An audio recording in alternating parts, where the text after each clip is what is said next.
pembelajaran selanjutnya, Ibu akan mengingatkan minggu kemarin kita sudah belajar tentang materi reproduksi tumbuhan dan hewan. Itu sudah kita masuki, kemudian sudah kita paparkan dan sudah Ibu beri tes pada kalian. Dan alhamdulillah nilai yang kalian dapat itu sangat luar biasa bagus. Kasih tepuk tangan untuk kalian. Ya, ternyata apa yang Ibu sampaikan kalian pahami, kalian cermati, kemudian kalian ulang kembali di rumah kalian masing-masing, betul? Betul. Baik, sekarang kita mulai untuk pembelajaran selanjutnya. Kita masuk pada bab tekanan. Mungkin kalian masih bingung ya, Ibu mau mengajar tekanan, maksudnya apa Bu? Apa yang ditekan Bu? Gitu kan? Nah, sekarang sebelum masuk ke pembelajaran selanjutnya, nanti Ibu akan sajikan dulu video pembelajaran tentang materi tekanan. Oke? Silakan kalian perhatikan dan kalian simak untuk materi tekanan ini supaya kalian bisa lebih paham. Nanti bila ada yang tidak kalian pahami, silakan kalian tanyakan. Siap semua? Siap.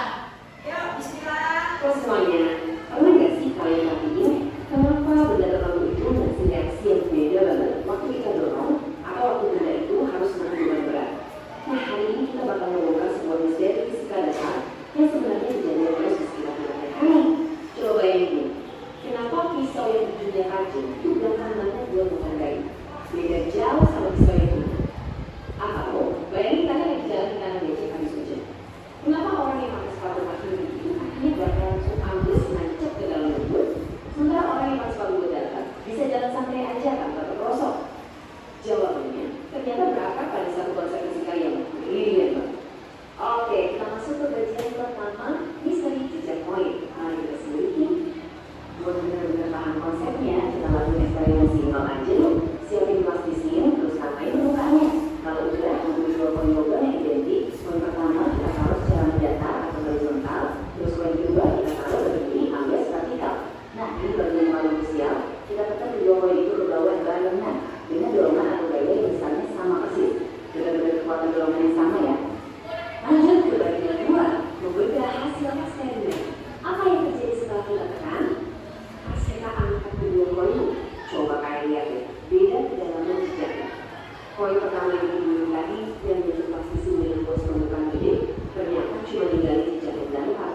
Tapi sebaliknya, koin yang berdiri yang cuma dipakai area yang di situ malah masuk jauh lebih dalam. Wah, beda banget kan? Sekarang pertanyaannya, kenapa koin yang posisinya berdiri ini bisa nancap jauh lebih dalam? Padahal ingat kan, koinnya itu identik, kekuatan dorongan dari area kita juga sama persis. Kok bisa? Cuma gara-gara posisi koin yang berubah,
Nah, ada sedikit pertanyaan dari Ibu dari pemaparan yang sudah dikasih tadi.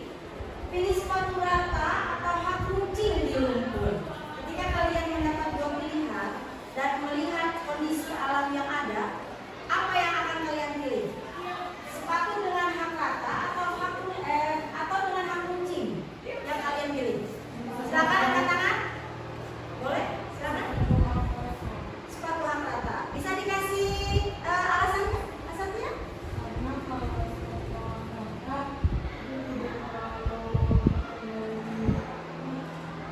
Karena ya mungkin dia masuk ke tanah. Oh, masya Allah. Tepuk tangan untuk Kak Satya. Oke, berarti sampai di tahap ini kalian sudah sedikit masuk memahami ya apa yang harus kita pilih.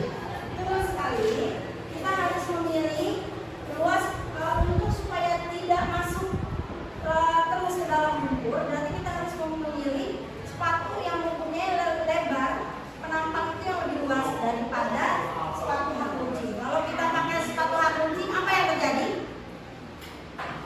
Apa yang terjadi? Siapa yang bisa jawab? Kalau pakai sepatu hak runcing?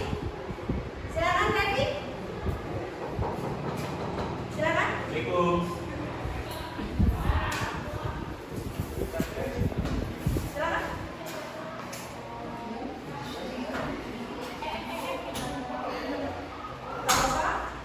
Kalau kita pakai makin masuk ke dalam lumpur yang ada, kita berjalan akan terjebak di dalam lumpur. Jadi yang harus kita pilih adalah yang sepatu yang berhak lebar. Oke, kita teruskan sedikit lagi. Tapi udah jadi analisis yang solid pakai ilmu fisika. Terus pakai pos sama hal-hal kecil sekitar kalian pakai kacamata sains ya. Dan sampai jumpa. Oke. Terima kasih untuk perhatian kalian mendengarkan pemaparan video yang sudah ditayangkan tadi. Dan di akhir ternyata kalian sudah sedikit menangkap. Nah, mungkin di antara kalian masih ada yang belum paham nih dari pemaparan dari awal sampai akhir. Siapa yang ingin bertanya silakan acungkan tangan. Silakan Revi. Saya masih bingung mengapa paku yang punya runcing lebih mudah nancap ke kayu daripada paku yang bertumpuk. Oke, Revi masih belum paham juga nih ternyata. Nah, boleh kita bantu? Boleh. Paku yang runcing dan paku yang tumpul, kenapa paku runcing itu lebih mudah nancap di dalam kayu daripada paku yang tumpul? Siapa yang bisa bantu menjawab di sini? Dari rekan-rekan sekalian? Ada tadi lebih sama loh. Itu pemaparannya tentang sepatu yang haknya lebar dengan sepatu yang runcing. Nah, hampir sama. Atau ibu aja yang menjelaskan? Ibu aja yang menjelaskan. Baik. Anak-anak sekalian, semakin banyak kita mengulang materi, mudah-mudahan yang ibu harapkan kalian semakin lebih paham lagi. Jadi tadi yang ditekankan adalah beda permukaan. Beda permukaan. Yang pertama, paku runcing ujungnya itu lancip atau tidak? Lancip. Kemudian kalau paku tumpul itu jadi bentuknya bukan lancip, tapi dia lebih ke datar. Nah, itu kalau misalnya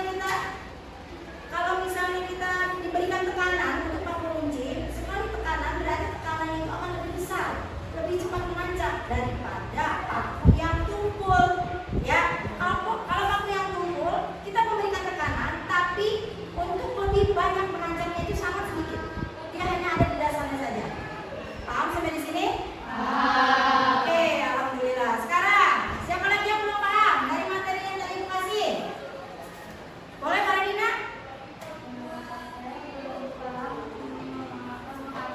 Penyelam harus berhati-hati saat menyelam semakin dalam. Nah itu dia, sekarang udah makin ini nih. Kita mau bayanginnya susah ya. Kenapa penyelam masuk ke dalam laut lepas yang makin dalam itu dia harus lebih hati-hati. Ternyata daya tekan di bawah laut itu, kalau kita makin menekan ke bawah, dia akan menekan balik. Ya, kalau kita tidak pelan-pelan menekan ke bawah, berarti otomatis daya tekan di bawah pun tidak akan sekuat dia memberikannya dari bawah. Jadi kalau misalnya kita terlalu kencang, terlalu meluncur dan terlalu cepat, dia akan berbalik dan yang akan sakit adalah badan kita sendiri. Nah, itu menghindari seperti itu. Para penyelam sudah paham. Ketika sampai ke bawah, kalian sering lihat ketika seorang penyelam mengayunkan kakinya, itu tidak ada kan, pasti terlihatnya seperti slow motion, ya kan? Di dalam laut itu tidak ada yang cepet-cepet kayak bebek itu di dalam laut, tidak akan bisa, ya. Nah, dengan pengertian seperti itu berarti itu ada hubungannya dengan tubuh si penyelam itu sendiri. Dia menghindari tekanan kencang dari badannya itu sendiri. Lanjut, ada lagi? Saya Bu, Oh, baik, Kak Cynthia. apa yang dimaksud pola silisip? Oh iya, itu mah yang di awal tadi ya. Nah, yang di awal kalian masih bingung tuh apa sih gambar kayak itu ya? Kayak tanah liat, bongkahan tanah liat. Memang, kalau plastisi mungkin yang sering kalian memainkan ketika kalian TK. Lilin-lilin, bukan lilin apa? Ada lagu lilin-lilin, bukan ya? Lilin itu jadi untuk sebagai media percobaan koin. Baik, media percobaan koin itu ada yang koinnya tidak ditekan dalam keadaan datar dan ada koin ditekan dalam keadaan berdiri. Tadi sudah dijelaskan di awal. Nah, sampai di sini anak-anakku sekalian, untuk materi awal tekanan kalian sudah paham? Nah, kalian nanti coba pelajari lagi di rumah. Nanti ibu akan berikan tes selanjutnya untuk kalian kerjakan di rumah sesuai dengan rumus-rumus yang sudah ibu berikan tadi di video. Mungkin untuk materi ini kalau misalnya kalian sudah paham, ibu cukupkan sekian. Mohon maaf bila ada salah-salah kata dari ibu. Wabillahi taufiq wal hidayah. Wassalamualaikum warahmatullahi wabarakatuh.